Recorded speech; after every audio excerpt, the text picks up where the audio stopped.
The sun had not yet climbed over the jagged spine of the mesas when the rancher rode back toward the creek. The land stretched wide and unforgiving, painted in copper and dust. He had lived here long enough to believe the land belonged to him, or at least that it answered to his name. That belief, like many others, would not survive the day. She had been there before him. The Apache woman stood near the water's edge, her back turned, dark hair braided tightly down her spine, posture straight as a drawn bow.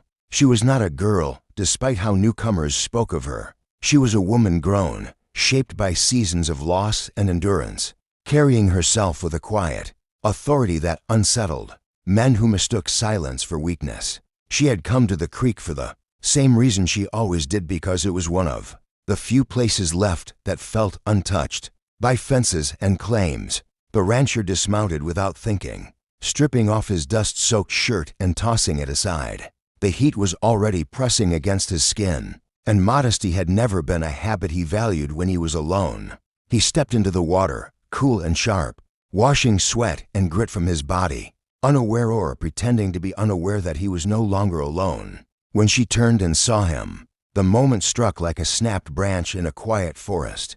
Her breath caught, her eyes flicked up, then away just as quickly, her face turning sharply toward the rising sun. The gesture was swift, instinctive, and dignified. No gasp, no cry, just restraint. "Well now," the rancher said, his voice curling with amusement as he noticed her reaction. "First time seeing a naked man?" The words left his mouth easy, thoughtless, shaped by a lifetime of speaking without consequence. He expected embarrassment, maybe anger. What he did not expect was the way her silence pressed back against him, heavier than any shouted insult. She did not answer. This was not a flustered girl caught in a scandal. This was a woman choosing not to look, not because she was ashamed, but because she refused to give him the power of her attention. "I didn't know anyone else came here this early," he added, softer now, though the teasing edge remained. "Creek's big enough for both of us. Some things do not need to be seen to be known." The words struck deeper than he expected. He reached for his shirt, not out of embarrassment, but out of something unfamiliar, respect, perhaps, or the beginning of it. By the time he pulled the fabric back over his shoulders, she had already stepped away from the water, moving with the quiet grace of someone who knew the land as kin, not property. She did not hurry. She did not look back. "Wait," he called, surprising himself. She paused but did not turn. "My name's Thomas Hawley," he said. "This is my ranch." She inclined her head slightly. "Names do not own the earth." Then she walked on, disappearing into the brush as if the land itself had opened to receive her. Thomas stood there long after she was gone, the creek running clear and indifferent beside him. He had crossed many people in his life, neighbors, hired hands, drifters passing through, but none had unsettled him like the woman who refused to meet his gaze. That morning stayed with him.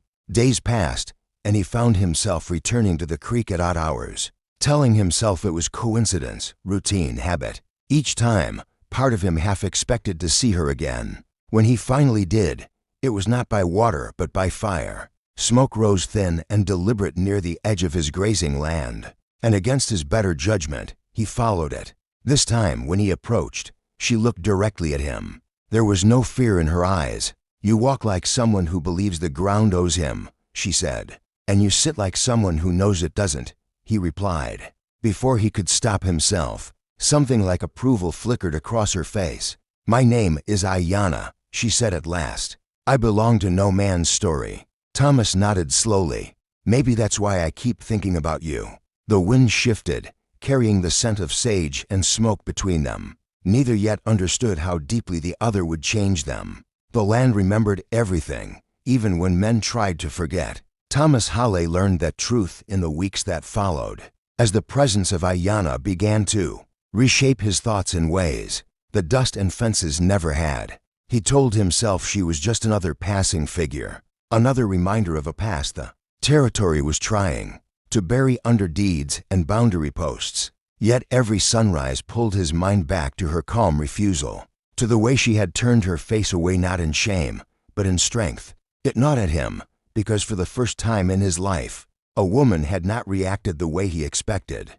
An expectation Thomas realized, was a dangerous thing to lose. They crossed paths again near the old cottonwoods where the cattle grazed. This time, he approached slower, head in hand, as if instinct had finally caught up to respect. Ayanna stood watching the herd, her gaze sharp, assessing. She spoke before he did, pointing toward a shallow ravine. Your animals wander too close to poisoned ground. The water there turns bitter after the rains. Thomas frowned.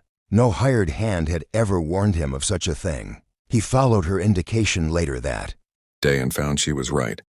A portion of his herd had already begun to sicken. Practical gratitude mixed with reluctant humility, and when he returned to thank her, the words felt heavier than any apology he'd ever given. From that moment something shifted. Their conversations grew longer, though still cautious, like two fighters circling without striking. She spoke of her people's stories not as legends, but as living memory of trails erased by wagons, of promises that vanished like smoke. Thomas listened, uncomfortable yet compelled. He spoke of droughts, debts, the loneliness of carving a life from stubborn earth. Neither defended their worlds outright. They simply laid them bare side by side, letting the contrast speak. Yet peace never lasts long on contested ground. Whispers traveled fast among neighboring ranchers about an Apache woman moving freely, about Thomas growing soft. One evening, a group of men rode out armed not just with rifles, but with fear disguised as authority. Thomas intercepted them before they reached the cottonwoods. Voices rose, accusations flew.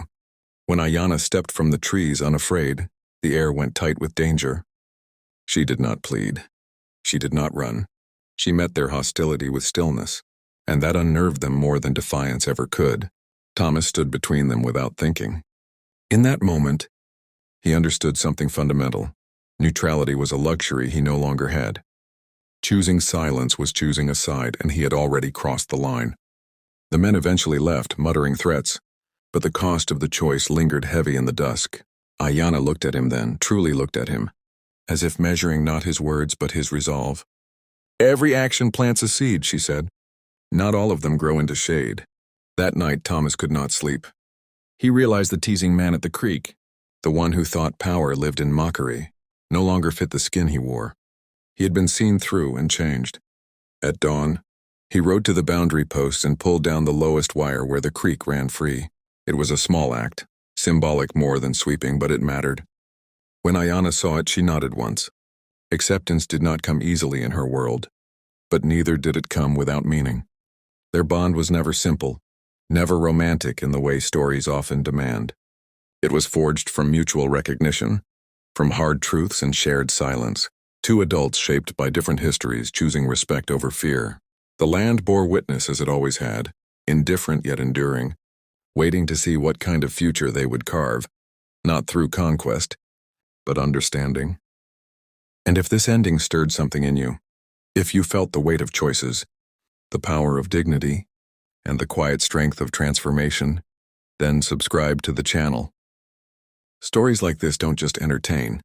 They challenge, they linger, and they remind us that the most powerful moments often come not from spectacle, but from growth. Because some encounters don't end when two paths cross. They change the direction of both forever. Subscribe to my channel.